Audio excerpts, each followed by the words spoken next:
ரூ. 300 சம்பளத்துக்கு வேலை செஞ்சுட்டு இருந்த ஒரு ஆள் 200 கோடிக்கு அதிபதி ஆனது எப்படின்ற சீக்கிரட்டை தான் நம்ம இன்னைக்கு அன்லாக் பண்ண போறோம். Welcome 21 days of unlocking the success secret of an alpha leader. இன்னைக்கு நம்ம பார்க்க போற ஆல்பா லீடர் டே 9. இன்னைக்கு நம்ம பார்க்க போற ஆல்பா லீடர் யாருன்னா திருபாய் அம்பானி.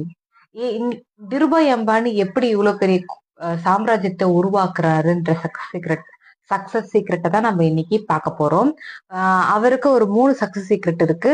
ஃபர்ஸ்ட் சீக்ரெட் வந்து ஸ்கேல் ஆஃப் ஆம்பிஷன்.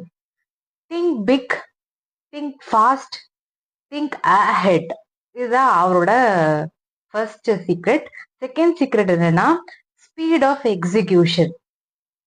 ஒரு விஷயம் ஒருத்தர் யோசிச்சு அதை எக்ஸிக்யூட் பண்ணி மார்க்கெட்டுக்கு லான்ச் பண்றதுக்கு முன்னாடி அந்த யோசனைய நான் சீக்கிரமா மார்க்கெட்டுக்கு லான்ச் பண்ணோம். அதுதான் அவரோட முழு மூச்சான முயற்சியா இருந்துச்சு. அது அவருக்கு சக்சஸ்ஃபுல்லாவும் அமைஞ்சிச்சு.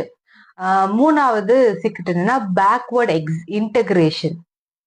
ஸோ இந்த பேக்வர்ட் இன்டகிரேஷன் என்னன்னா ட்ரெடிஷ்னல் மாடல் ஆஃப் ட்ரேடிங் எப்படி இருந்துச்சுன்னா ஒரு கூட்ஸை வாங்கி அதை அவங்க அதிக பிரைஸ்க்கு வச்சு விற்கிறது அப்படின்றது தான் ஒரு ட்ரெடிஷ்னல் வே ஆஃப் ட்ரேடிங்கா இருந்துச்சு. ஸோ அந்த ட்ரெடிஷ்னல் வே உடைக்கிற மாதிரி ஃப்ரம் த ஸ்கிராச் ஒரு ரா மெட்டீரியல்ஸை வாங்கி அதை பில்ட் பண்ணி அவங்களோட ஓன் லேபிள்ல விற்கிறது த நியூ மாடல் ஆஃப் ட்ரேடிங்கா இருந்துச்சு. ஸோ அது அவருக்கு ஒரு வின்-வின் சிச்சுவேஷனா இருந்துச்சு. இதுதான் திருபாய் அம்பானியோட சக்சஸ் சீக்ரெட். இதுல உங்களுக்கு பிடிச்ச விஷயத்த, இதுல உங்களுக்கு இன்ட்ரெஸ்டிங்கா தோணுன விஷயத்த நீங்க கமெண்ட் பண்ணுங்க. உங்களுக்கு வேற எந்த ஆல்பா லீடரை பத்தி தெரிஞ்சுக்கணும், அவங்களோட சக்சஸ் சீக்ரெட் அன்லாக் பண்ணணும்னு நினைக்கிறீங்களோ அதை கமெண்ட்ல சொல்லுங்க. தேங்க்யூ.